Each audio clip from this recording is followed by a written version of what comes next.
70.3 Warsaw. This one's taking place on June the 8th, 2025.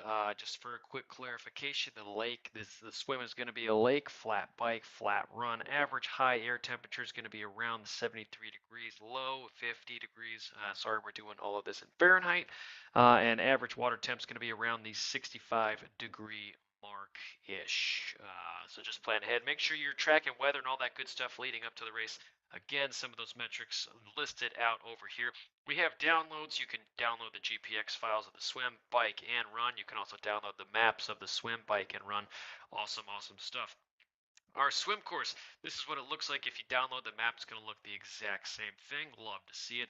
Quick thing to note here, the swim exit and the swim start are in a different spot. Also, this is the transition. Not super far away, but you might want to plan a couple extra minutes to head out of transition on race morning a little bit ahead of time to just ease the planning and all that good stuff. So make sure you account for that on race morning. Swim starts, time trial starts, great. You fly out over here. Just because it's time trial start doesn't mean it's not going to be busy in the early stages leading up to this. This is a straight shot out here, which means everybody is going to be shot out of a cannon. They're going to be together. They're going to be battling it out on race day. This corner here, I would expect this to be a very busy one. People are going to fly through this pretty quickly, and because there is no bottlenecking or anything like that, the faster swimmers are going to use this as an opportunity to get away as fast as possible, and you might find that someone you are around leading up to this corner, you are in fact not around for very long once you hit this little dog leg over here. So you need to be vigilant out here if you are with a group of swimmers who are actively pulling you along and just really setting the pace for you. I would definitely mark this corner as one to just watch out for because they are going to use it as a springboard because there's not a whole lot of technical aspects to this leading up to this part over here. So as we continue this long stretch over here, it's going to be very easy for you to overdo it during this section. Make sure you are aware of your paces, swimming your race here. Again, ideal situation in this kind of a style of race is to find people around you and have them do the work for you. A common mistake is going to be just searching for those people no matter what and actively slowing down until you find a group that's pulling you along. Keep in mind, time trials start, which means everyone is going to have different swim times. So if you wait around for a long period of time, you're going to actually lose time over your competitors if they are in that pack. So if you don't find anyone swim your race for this section, your race is not going to be 10 seconds faster per meter per 100 yard than what you've been doing up until this point. So swim your race here. Very, very common for athletes to arrive at this section up here really gassed. They are about halfway through, a little bit more. And they got a return trip that they need to navigate as well. Once you hit this soft turn over here, nothing really crazy over here. A softer turn, everyone loves to see it. This turn, tighter turn around here. This is going to be one of the more complicated ones out here. You'll find athletes drifting out a little bit over here and then having to actually correct if that is the case. If you do find yourself doing a little mistake out here, don't overcorrect right away because you'll find yourself zigging and zagging. Instead, what you want to do is just find yourself over there, or in a perfect world, something like that. This buoy over here, you're going to have the buoy on your left-hand side, not the right-hand side, so that is something you are going to have to monitor on race day. That's why I say if you find yourself drifting out here, this is the ideal line leading back to the good. And you don't want to zig and zag like that. That's going to lose you time out here. Straight lines are going to be rewarded for sure. Just keep in mind that everyone is going to be fighting for the shortest line possible out here. That means if you want a little bit cleaner water, if you're a stronger swimmer and don't want to deal with all the riffraff, you might just want to venture out about 2 or 3, maybe even 5 meters off of this straight shot line over here. Also, last big thing on race day, a lot of times these buoys are not marked in a super straight line. One might be marked a little bit further off to the side, and you're just going to have to be aware of that on race day. You'll find that sometimes you have to venture out a little bit and go around it. No big deal either way. So just, buoy to buoy to buoy, find the straightest line out there. If you find that you can see this buoy out here, when you are all the way up here, you're sighting for that one, wherever that one is. And if you can only see that one next, you're sighting for that one, and then you're sighting over there.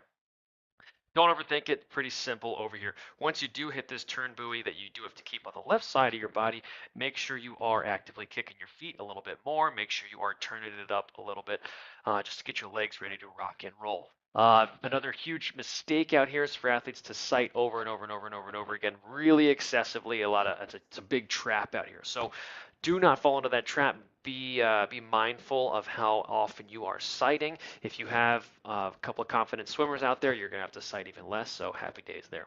Um, but I find that you fall into two camps here. You either cannot get away from people, so you're just trapped in a group, or you're all alone out here and you're just kind of in between groups. Really no in between there. So that is our swim out here on race day. Our bike, a little bit different here.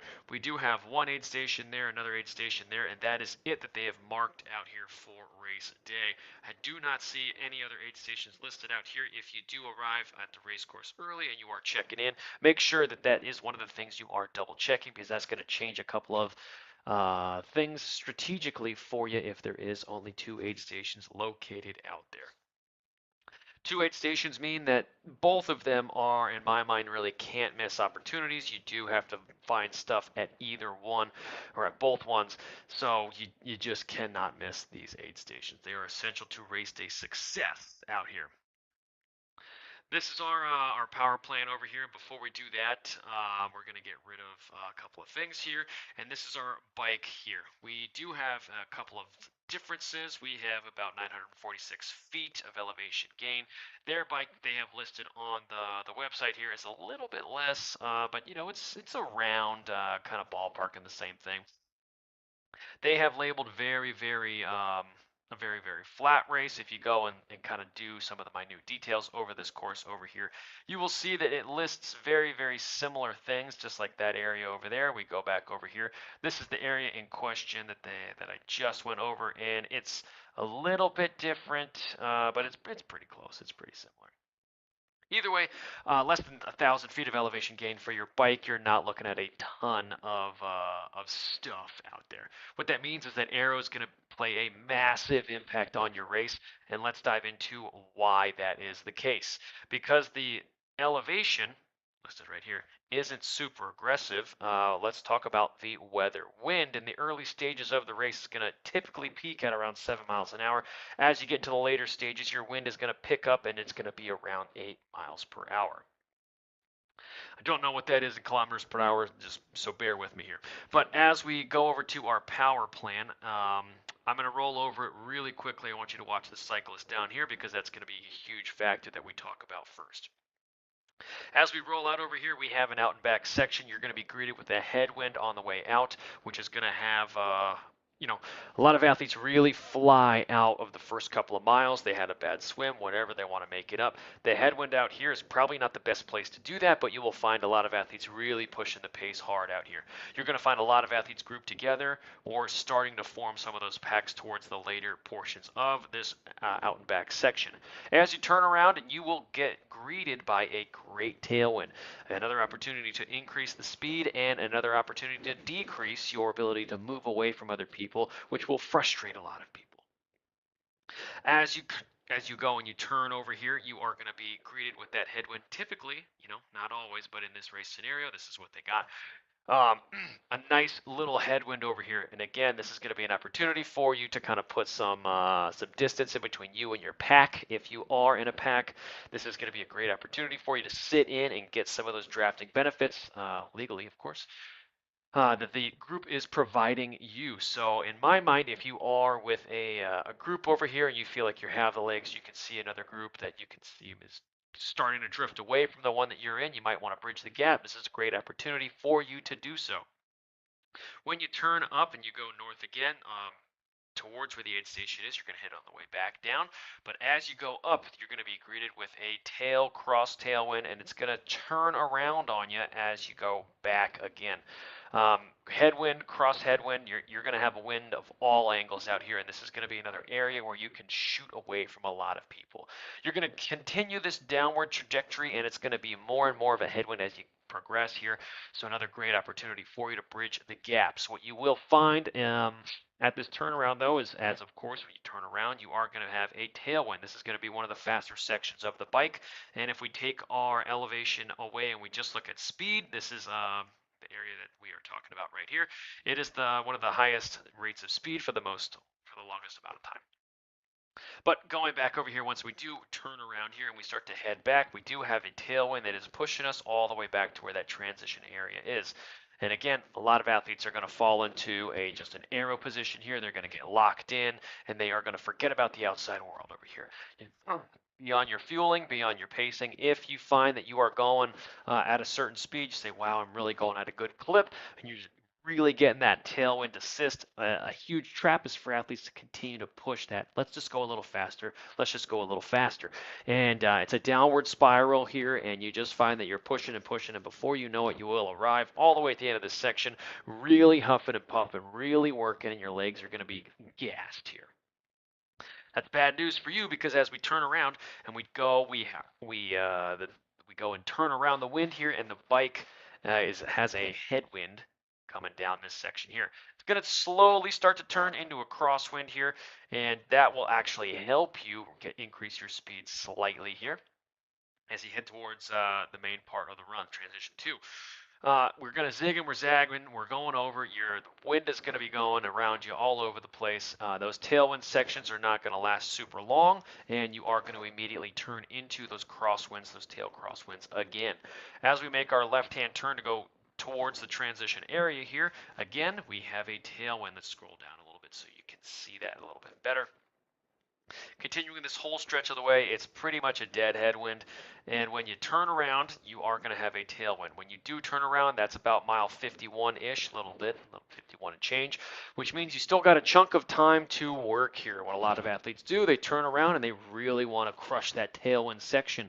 Again, you will save a little bit of time over here, but is it worth it? You know, pros and cons, you're going to have to weigh that yourself. If it's me, I would get up to speed, but then I would just kind of cruise there, cruising fast finish over here, because you want to get your legs ready for the run.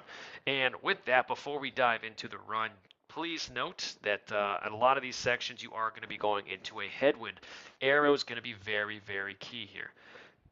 A lot of athletes, headwind, tailwind, crosswind scenarios, when it's a sustained distance like this, sustained wind for a set amount of time, they forget to fuel, they forget what's going on around them, they just kind of lose themselves. That's good. That can also be bad. Make sure you are fueling, make sure you are watching your pace, your power, especially your cadence out there. If you find that it's dipping excessively low, you're going to change up how your body's applying force, which if you haven't practiced that leading into the race, will be a bad thing, especially on the run. You can probably get through it for the most part. Most athletes find that they really feel the effects of the bike right around here at mile 40-ish, 44, 45.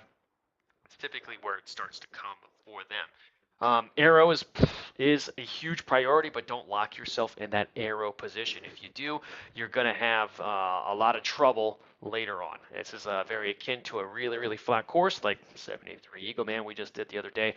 Athletes who lock themselves into that position, make sure you do get out every couple of minutes just to kind of, change how your body's applying force, change the position it's in. Because if you do lock yourself in, it's going to sound counterintuitive, but if you do that, you are going to pay the price for it on the run. You're not going to be able to open up, stand up tall. Your legs are going to get crushed a little bit more, and you are not going to be able to intake a lot of air. I mean, the list goes on and on. So time analysis, let's dive in.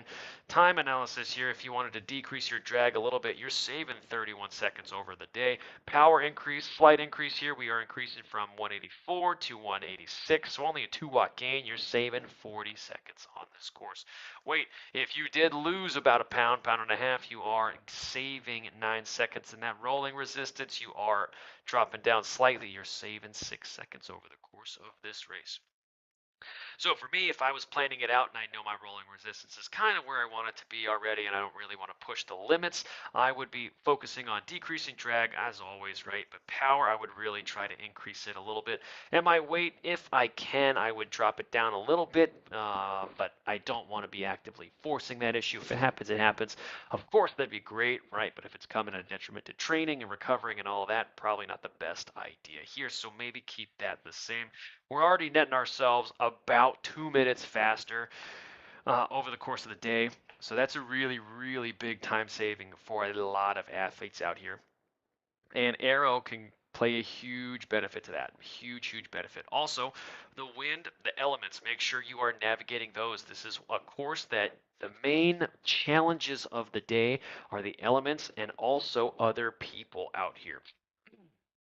Very common. If you just go on the internet and search and just ask people around town, they will tell you there's going to be draft packs, there's going to be people everywhere, and they really tend to group up on this race. So make sure when you are out there, monitor what's going on, stay legal out there, but use the drafts to your benefit. Use the groups to your benefit. And again, if you find that you think the group is slowing down, don't be afraid to go to the front and kind of push the pace a little bit. More often than not, when that happens, another group will form, and some of the athletes that are just dragging and kind of dead weight will fall off, and you can kind of keep progressing that until you hopefully whittle down your group and you catch up to the next group where you just sit in for a little bit, do the same thing, or just blow by that group and just go on your way. So that's the bike, believe it or not, done and dusted. Zones. So for this athlete, here, let's go and get out of here and let's reset this. There we go. And our zones. This athlete has a little bit more of a conservative plan, so you're getting a lot amount of Z3 time, but you're getting a large amount of Z2 time as well. If you want to push the envelope a little bit, this Z2 time is going to move down over here. This is going to get a little bit longer, and then our Z4 is going to increase slightly towards that 5-minute mark, but you're not going to see it push up to that 20 and 30-minute mark. If you see that on your race profile, your race analysis afterwards, you should know that you've overdone the bike at least a little bit in the wrong places. The run course. This is our run course. It's 4-loop run course. It's been that way for a couple years now. They don't have aid stations on here. I don't know off the top of my head where they are going to be. So make sure you do check in on race week where those are going to be. That is going to actively help your strategy. It's going to help you know where to kind of push and cool yourself off. All of that good stuff. Before we talk about that, I have about 381 feet of elevation gain.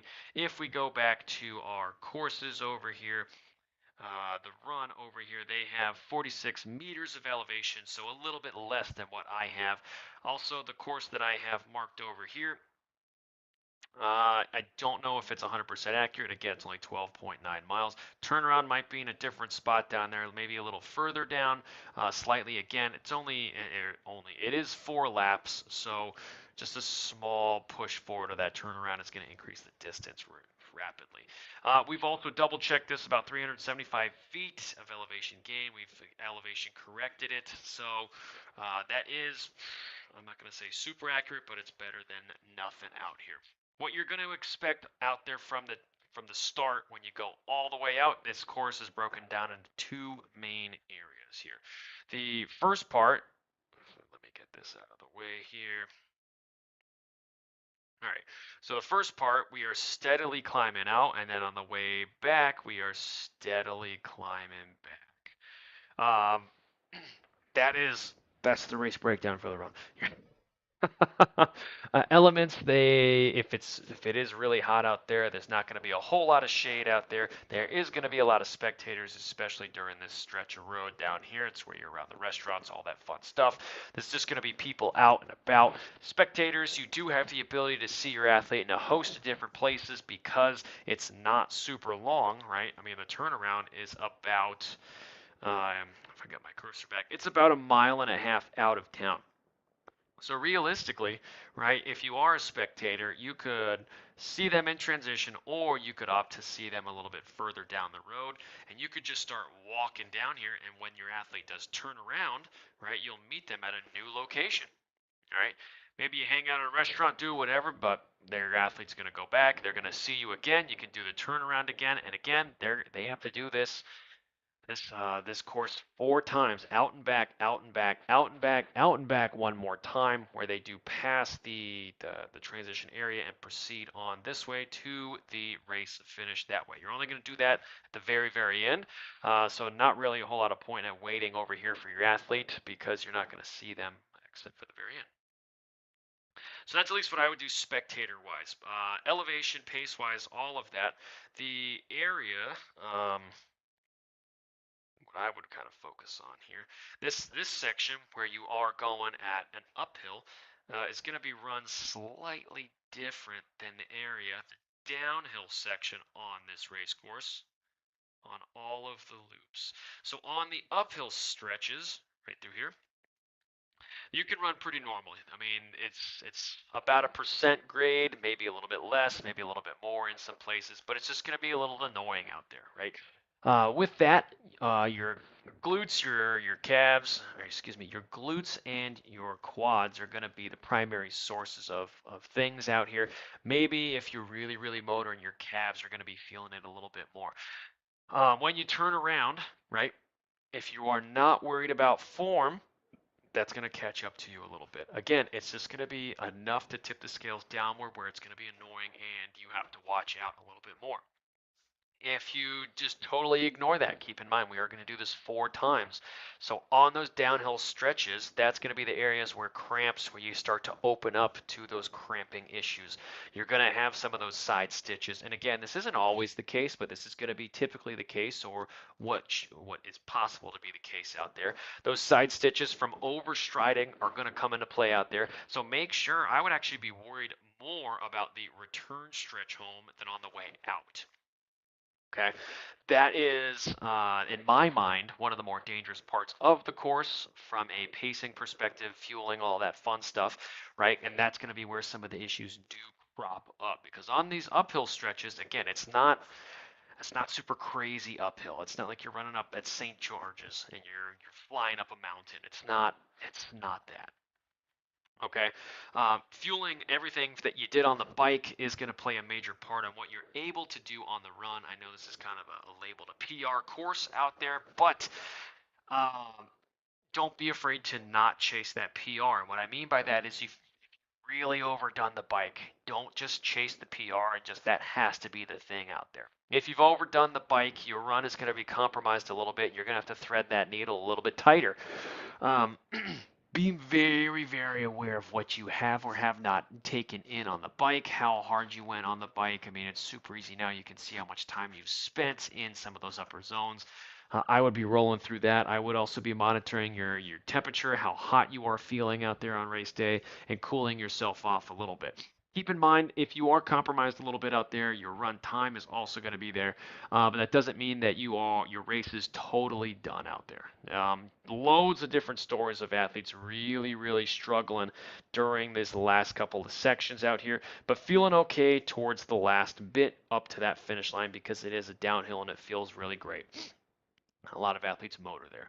All right, your race is not totally done if it's compromised. You just need to figure out what has happened or has not happened on the bike or the early stages of the run and counteract that.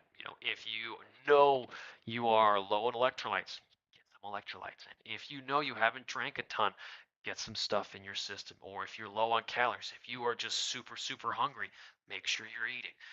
It's don't overcomplicate it out here. And I'm not saying if you haven't eaten all day, you need to just totally take in a 700, 800 calories in that one spot. That's probably overcorrecting, right? But obviously, if you have a race plan, maybe you need to increase the calories by 50 or 20 when you do fuel at your intervals, okay? It's not going to change things right away, but it will change things over time, and you do have the potential to come out of that hole a little bit and not just, you know, have to walk in the last couple of miles of the run or the entire half of the run. So just be careful out there, watch what's going on, and be very mindful of what you are doing. All right, just because there's a lot of athletes around you going really fast doesn't mean that you have to totally ignore all of your fueling and hydration, pacing, and alarm bells that are going off. Be smart out there, and you're going to have a great day. Good luck, 2025 73 Warsaw. If you have any questions, reach out. Check out my Substack if you need any coaching advice or any individual coaching plans for this race. Also, please feel free to reach out. My contact info is down below. Good luck to everyone on the 2025 edition this year.